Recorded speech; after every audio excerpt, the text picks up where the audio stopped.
So, in other words, you've just shattered my father, your husband, and left him without a second thought. Oh no, darling, I tried to explain to your father about Paul and the situation, but he wasn't responsive, so I thought it best to leave and let him process that we won't be living with him anymore. Her attempt to downplay the situation infuriated me. Given Dad's state, it seemed more likely that she had ripped his heart out and left it shattered before him. It appears to me like you abandoned him when he needed help. Are you truly that heartless? Do you even understand what's happening now, or do you simply not care? Anger began to seep into my voice. Sweetie, don't get angry now. I understand this is a shock, but your father will be fine. I'm only asking for what is rightfully mine and some support while Paul and I wait to marry. Yep, my mother was firmly in La La Land. Angry? You haven't seen angry yet, Mother. And just so you know, I'm currently following Dad to the hospital. He's in an ambulance, and when I got home, he looked like he'd had a stroke. Oh, Sally, my sweetie, I'm sorry to hear that, but... No excuses, Mother. Let me ask you, is this Paul you're running off with the same Paul from your work that you keep talking about? She hesitated. Of course, darling. Paul, the man from my mother's workplace she never stopped mentioning. So, let me get this straight. He's a dozen years younger than you, and you've been having an affair with him for how long? Again, she hesitated. 6 months. Right. So for the last 6 months, you've been involved with someone from your workplace behind Dad's back. You've been lying to Dad and me, hiding your affair. I had no idea you were capable of such deceit, and clearly neither did Dad, judging by the state you left him in. How did you expect either of us to react? Well, I suppose not positively at first, but once we're living with Paul, you'll see we're meant to be together. We. She had just referred to we for the second time. Did she expect me to abandon Dad to move in with her and her boyfriend? I could feel my anger boiling over. I knew I would say something regrettable if I didn't stop. I'm going to hang up now before I say something I might regret. But let me be crystal clear. I will not be leaving Dad, and there's no way I'm going anywhere near Paul, let alone moving into the place you and he are cavorting in. Sally Other, my mother responded sharply. I am your mother, and I will not be spoken to like that, regardless of how upset you are. Then I guess we're done talking. I hung up before she could say anything else. If she thought I would condone what she was doing, she had another thing coming. She tried calling me back multiple times, then started calling Dad's phone, which was silly because if he could, I doubted he would pick up a call from her. Since I had Dad's phone with me, I ignored any calls from her. By the time I reached the hospital, the ambulance crew had admitted Dad, and he was in a ward under observation. Aunt Rhonda had arrived and informed me that she had also received several calls from my mother, but wasn't sure what was happening other than her brother being in the hospital. When I explained the situation, Aunt Rhonda turned a deep shade of scarlet, almost as if steam were coming out of her ears. Sally, do you have the documents that woman left for my brother? Sure, Aunt Rhonda. Here you go. Aside from being my aunt, Rhonda was also our family attorney. For the next hour, we sat beside Dad as Rhonda read through the documents, occasionally muttering under her breath. Doctors and nurses came in and out of the room periodically, checking on Dad. Well, the bad news is that your mother is going to get her divorce from your father. The schedule outlined here shows that this process has been in motion for over 2 months and had to be served this week, or it would have incurred significantly higher fees from her legal team. I shrugged. I had heard enough justification from my mother. I was determined to ensure that she and Dad separated for what she had done. It was strange. I was never particularly close to my father, always looking up to my mom, but her actions seemed plain foolish. This whole mess seemed to be orchestrated by Paul, her so-called soulmate. Regardless, Mom and Dad weren't going to weather this storm, especially if Dad's current condition was any indication. The good news is that she hired a shyster of a lawyer to represent her. She's going to have to shell out a hefty sum just for the divorce, and even more if it goes to court. Rhonda grinned.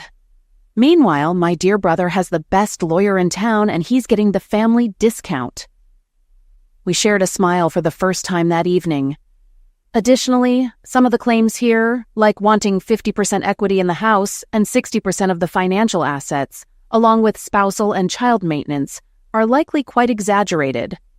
I assume from your reaction that you're not planning to live with your mother. I shook my head in confirmation. Good. Okay. I have some initial thoughts. However, we need to see what happens with your dad over the next 24 hours. Your mother could already be in hot water for abandonment and mental cruelty. The next few days flew by, with doctors constantly checking on Dad. Physically, he was fine and healthy, but he remained unresponsive. I managed to continue my university studies in the hospital chair by his bed, laptop and textbook in hand. Occasionally, a family member would relieve me, allowing me to go home, catch a few hours of sleep, and return. I'll admit, I shed a few tears at home, alone in the house. One of the most surprising moments during Dad's hospital stay was when Tina Williams, the owner of the company where Dad worked, paid him a visit. While I knew Dad's manager, Tom, I had never met Tina herself. Tina was a striking woman, curvaceous without being overweight, with tan skin, dark raven hair, and mesmerizing blue eyes that could make any person, male or female, swoon. As it turned out, Dad had been part of a group at his workplace that had supported Tina a few years back during her messy divorce. Her unfaithful ex-husband had attempted to claim a significant portion of their savings and nearly succeeded in taking half of her business. Dad had introduced her to Aunt Rhonda, who had successfully protected Tina's assets, ensuring she didn't lose any business shares and securing child support for her then 6-year-old daughter. Tina visited Dad several times, expressing shock when I briefed her on the general summary of why he was hospitalized. She brought cards from everyone at Dad's workplace and spent time holding his hand, sharing stories from the office. It turned out Dad had a knack for humor in the workplace, and his absence was deeply felt by his colleagues. I should mention that Dad is an accountant by profession, working for one of the financial clearinghouses that assist banks in processing payments to financial institutions. While the work may be tedious, Dad apparently brightened up the workday for everyone with his humor and presence. About 2 weeks later, I returned from a shower and a nap at home to find Rhonda and Tina in the midst of a conversation. Although it seemed a bit heated, their frustration was aimed at my mother rather than each other. It turned out that my mother had sent a demand letter to Tina, requesting access to all of Dad's bonuses from the past few years. It didn't matter that the bonuses had already been paid out. The letter demanded that she receive 50% of them within 30 days into a designated bank account, or she would pursue legal action against Tina. Besides the absurdity of her claim for money already dispersed, it seems like she and her new partner are in dire financial straits since I've frozen all the joint assets while Arthur is incapacitated, Rhonda remarked, sporting an exploitative grin. I chuckled, making my presence known. Yes. This morning I received my first communication from Mom in 2 weeks. A text message asking if I could lend her a few $1,000s. I haven't responded because I'm still pretty upset with her. I mean, she hasn't even asked about Dad since I told her what she did to him. Over the past couple of weeks, Tina had become fiercely protective of my dad. Whenever my mother was brought up, Tina's eyes narrowed, her voice dropping in pitch, indicating her deep disdain for Annie Uther. It was as if I could see sparks flickering around her smoldering eyes. I just hoped she never had to be in the same room with my mother, otherwise I feared she might incinerate her on the spot. Despite my current feelings toward my mother, she was still my mother. She has destroyed the most wonderful man. Sally, if it weren't for your father, I wouldn't have my Clarice or my business. So many people in the office helped me during one of the lowest points in my life, but your father took the time to listen to me. He never judged my ex-husband or me. He just let me talk. No one has ever done that without offering an opinion. He introduced me to your aunt here, ensuring I was taken care of. If he were single, I would have pursued him with everything I had after my divorce. I shrugged and let a smile grace my face. He won't be married much longer. Their faces registered realization, and Rhonda giggled while Tina smiled. Thanks, Sally. I needed that. I still can't believe what your mother has done to him or that she discarded such an amazing man. I need to head back to the office, but before I do... Tina walked over to my dad, and as Rhonda and I watched, She bent down and gave him a tender but sincere kiss on the lips. She looked up at us and smiled. However, her smile quickly turned into shock when my dad emitted a groan.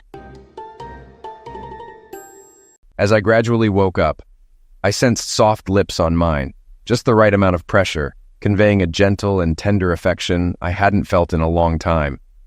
The hospital room's beeping and my groans reminded me of my surroundings. Anticipating Annie's presence as I opened my eyes after that affectionate kiss, I was surprised to find Tina standing there with a smile on her face. "Tina?" Approaching from the other side of the bed, Sally and Rhonda joined us. "It's okay, Daddy. You're going to be okay, you hear?" As my memories caught up with me, I realized Annie was leaving me or had already left. What happened? Over the next few minutes, the three of them filled me in on how Sally had found me unresponsive, called an ambulance, and discovered the divorce papers, revealing Annie's months-long infidelity. I learned how Annie had threatened Tina once Rhonda froze our finances until they could determine my condition. "How long?" "2 weeks, Arthur," Rhonda replied. I turned to Tina. You kissed me?" Tina blushed. "Yeah, sorry, I was about to head back to the office and was saying goodbye." I smiled. "No, it's okay. I guess I'm on the market, so I think it's okay." Over the next few hours, various doctors came through, conducting physical checkups, blood tests, and more. Tina canceled her visit to the office and stayed, along with Rhonda and Sally. Among the doctors was a psychologist. As he probed into my experiences, I recounted finding Annie alone, drinking, and her announcement of leaving me. I described how the world seemed to lose color, and sensory input became disjointed, making it difficult to move despite growing upset. My last memory was of Annie slapping and yelling at me, her words incomprehensible. The girls collectively gasped at the revelation of Annie's aggression, while I was unable to respond. "Dad, what time do you think it was when you became unresponsive?"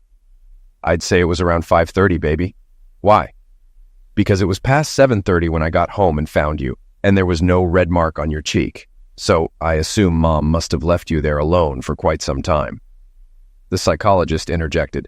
"It's not uncommon for someone in your situation to experience misuse while unresponsive. In your case, I'd say you went into shock upon hearing your wife's declaration of leaving you.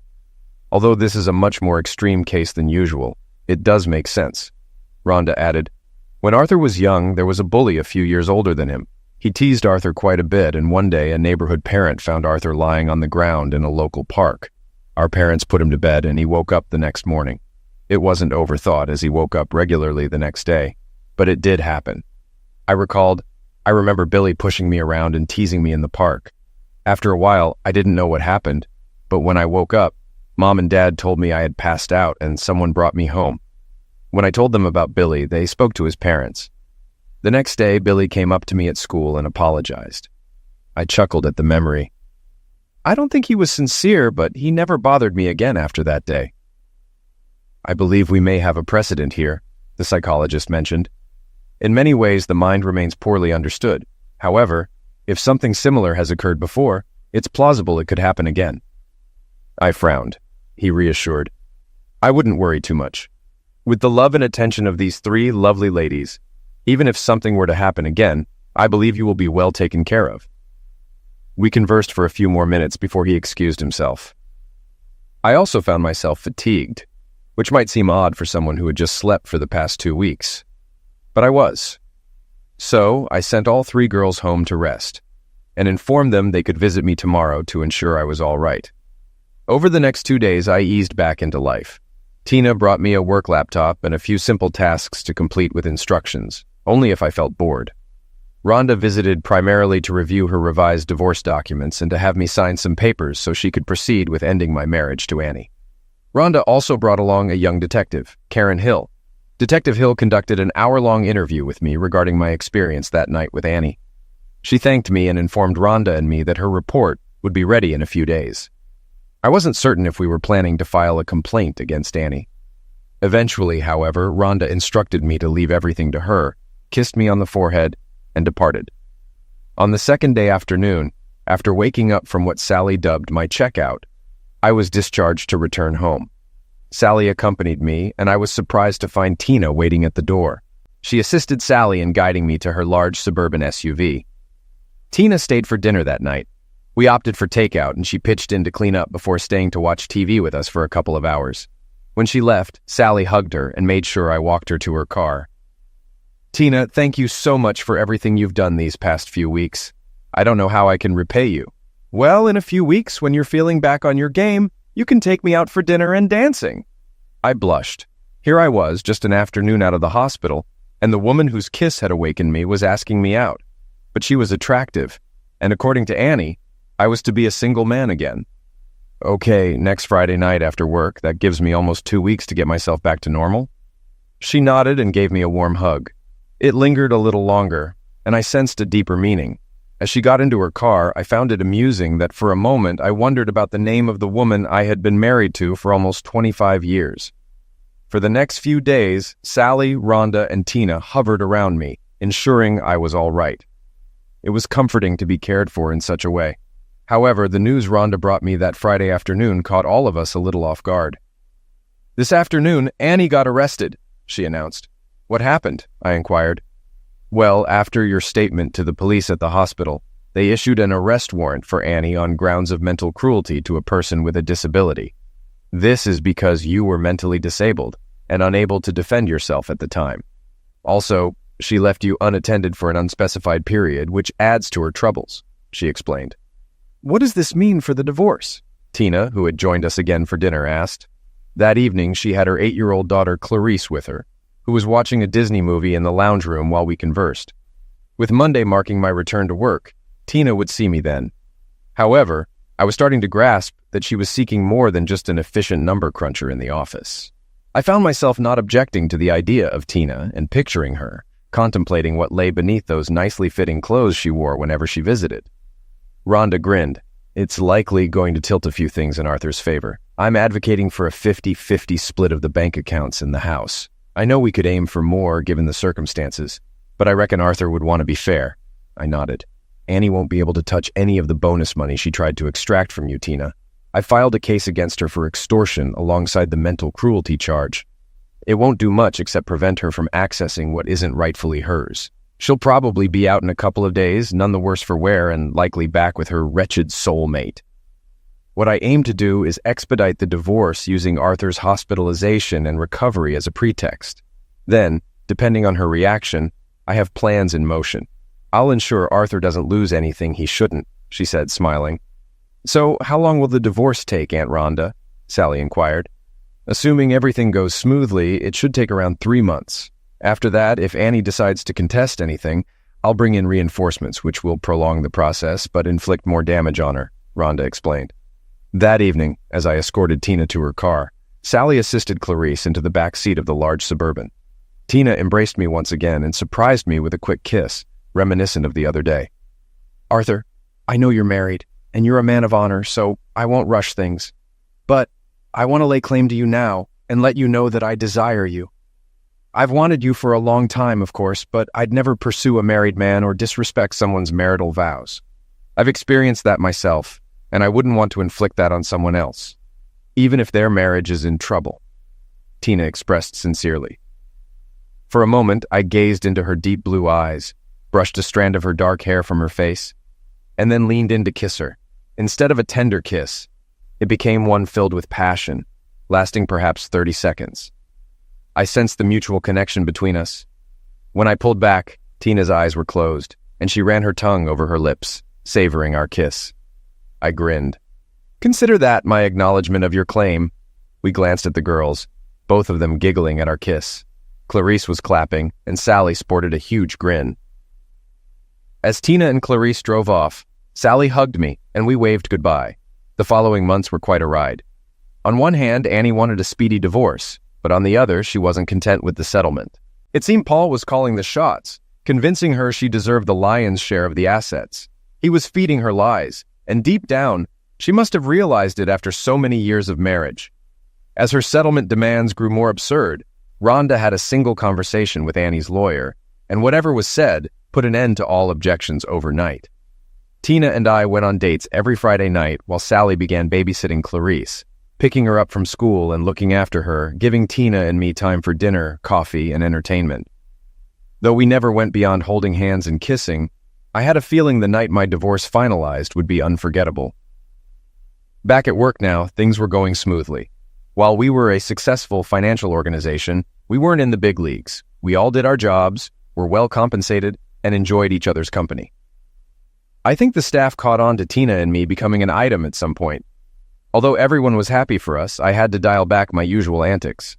My direct manager, who reported to Tina, made sure to remind me of appropriate workplace behavior, considering I was essentially dating his boss. About 3.5 months later, we received a notification that the divorce would be finalized 1 week from the upcoming Thursday.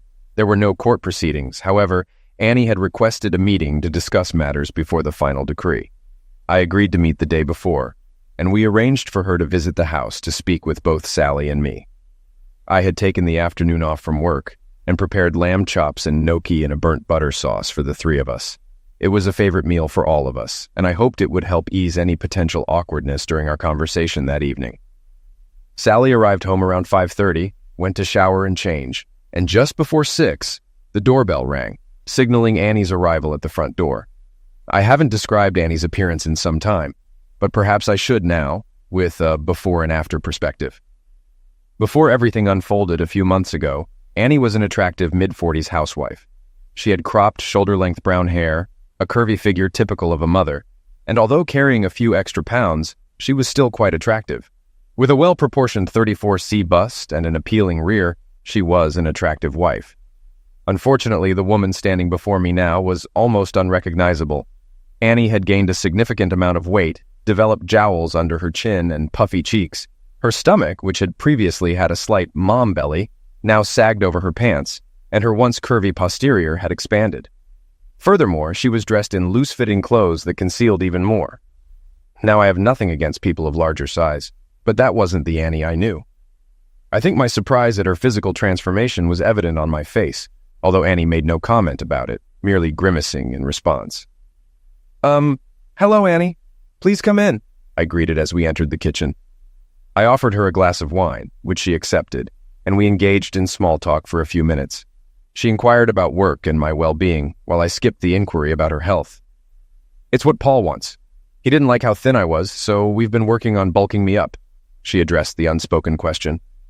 I frowned. For over 25 years, I had cherished this woman. Despite her actions, a lingering concern for her health remained, albeit greatly diminished. "You don't approve, do you?" She looked at me. "No, Annie, I don't. When we were together, you were a healthy size. But I'll be honest, I'm taken aback by your appearance.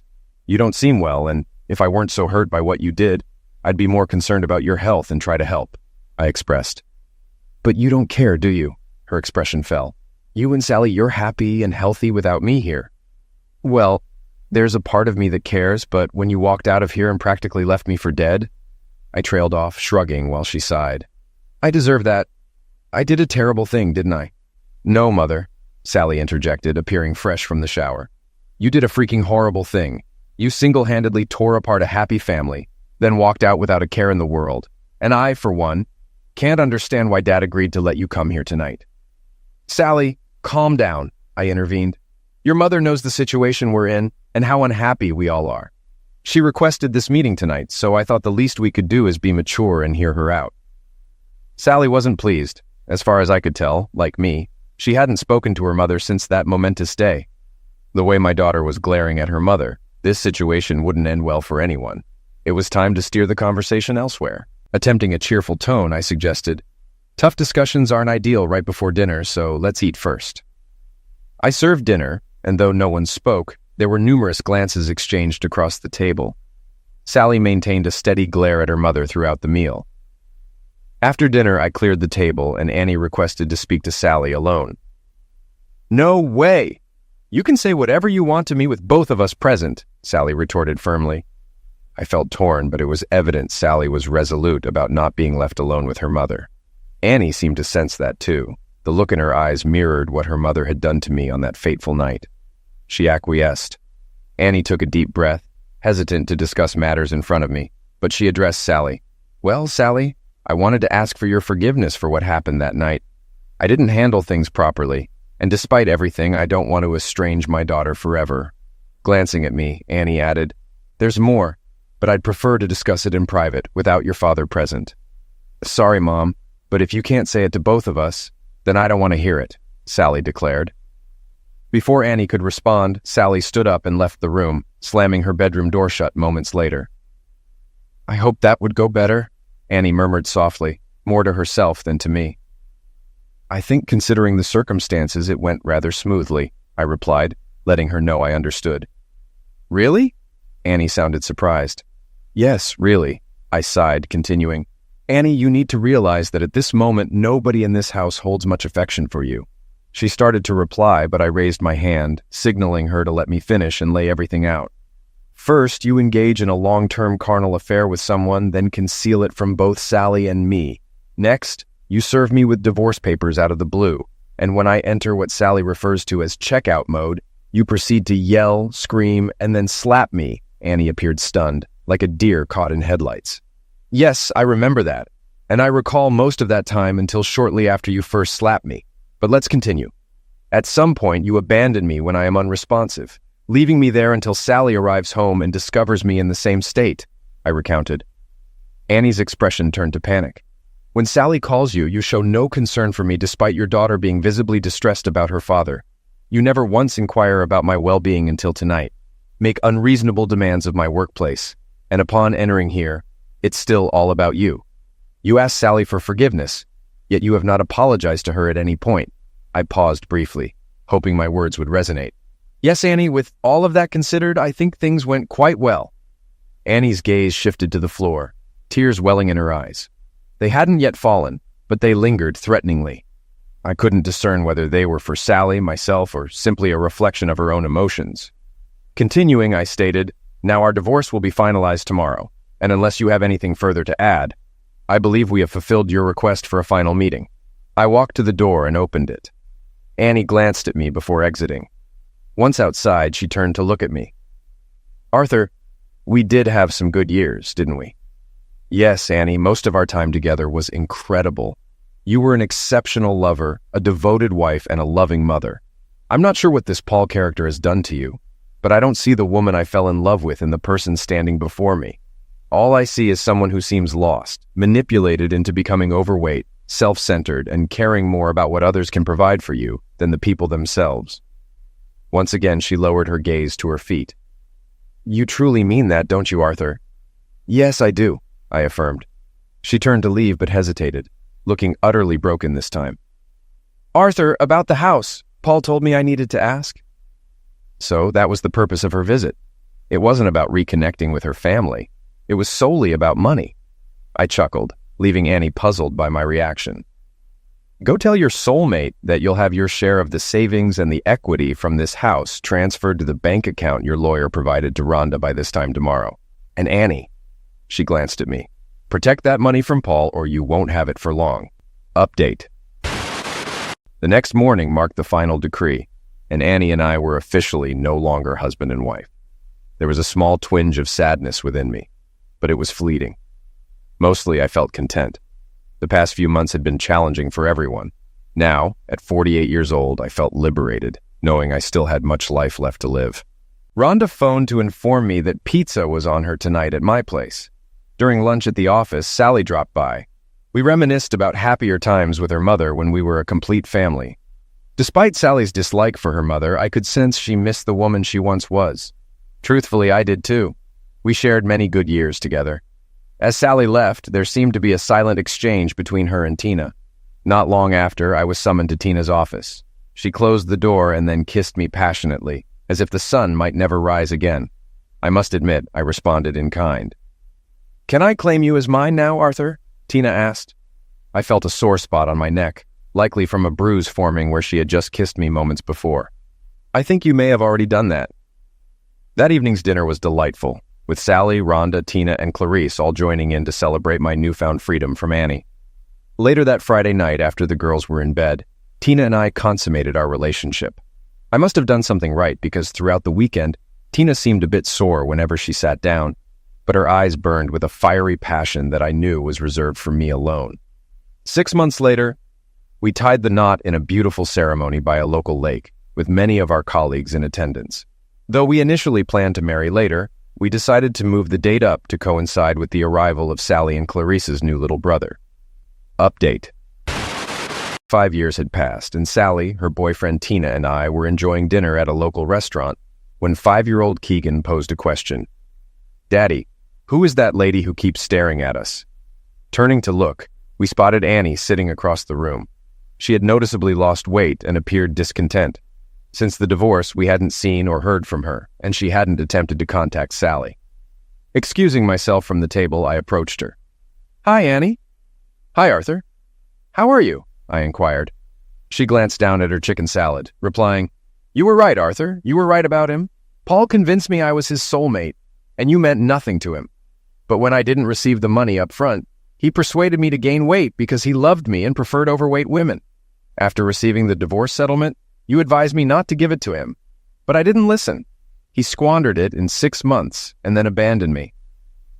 Though I was still upset with her, her story lacked the happy ending mine had.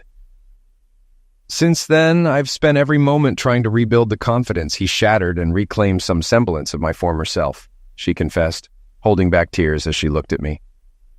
After all these years, that look resembled the Annie I once knew.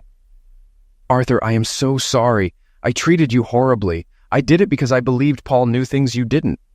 I abandoned the man who truly loved me, leaving you unresponsive and—" She paused, gripping the table's edge. "You could have died because of my actions. I know you can never forgive me, but I want to apologize."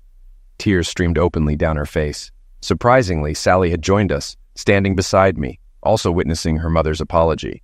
She gave me a weary smile, grabbed my hand, and extended her hand to her mother. Seeing Sally and then witnessing her extending her hand, Annie panicked, attempting to leave, but Sally blocked her path. "Mom, stop! You don't need to leave!" Sally asserted.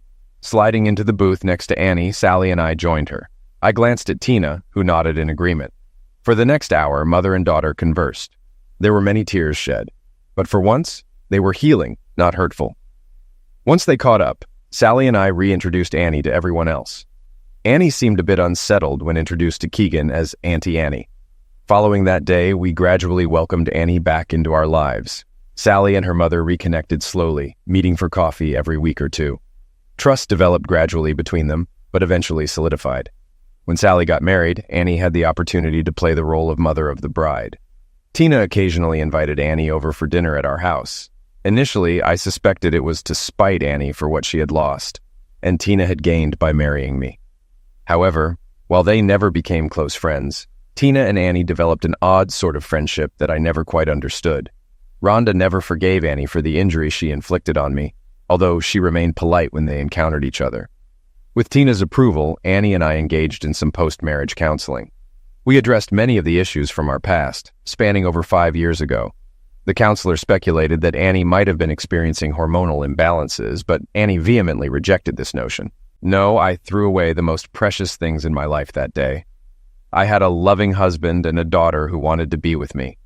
No hormonal imbalance can justify how I destroyed everything good in my life for someone who was nothing but trouble in bed and had an inadequate appendage, she remarked with a sweet smile directed at me. "Arthur and Sally deserve better from me," she admitted tearfully, dabbing her eyes with a tissue. "It took me 5 years to reconnect with them. I thank God every day that Arthur has allowed me back into his life. And Tina, too," she blushed, acknowledging Tina's warmth towards her despite everything. "She had every reason to hate me, yet she has always treated me kindly. I got lucky losing everything I discarded, and I will bear that burden for a long time." Annie gained more from those counseling sessions than I did. It was reassuring to confirm that neither Sally nor I were responsible for Annie's decision to leave us. And she was right. Tina had lifted us up and forged a stronger family bond. They say people pay for their mistakes eventually, and Paul did. He moved to another state and once again attempted to manipulate a married woman for her money. This time, however, the woman's husband caught Paul in the act and took matters into his own hands, rendering Paul incapable. The husband received a 10-year sentence, but if Rhonda's rumors were accurate, he might be released sooner. Tina and I are still deeply in love. I never imagined I could love anyone as much or as deeply as I did Annie, but Tina proved me wrong. She not only gave me her love, but also her soul wholeheartedly. We continue to work together in her company, and I'm still in the same job. While we have our ups and downs, we always prioritize communication when it matters. Her physique remains remarkable, and we still make love frequently. We've even indulged in lovemaking moments in exotic locations while on vacation. Often, just one glance is enough to lead us locking the bedroom door and passionately indulging in each other. Once, after we had finished making love, showered and dressed, we entered the kitchen to find Sally and Annie engaged in conversation. We had recently learned that Sally was expecting, sparking excitement as the girls discussed the arrival of my first grandchild. My goodness, Sally, you'd think these two were teenagers with the way they behave. Tina, you'll have to let me in on your secret to keeping Arthur so lively. Maybe I can get some tips to keep Fred on his toes, Sally teased.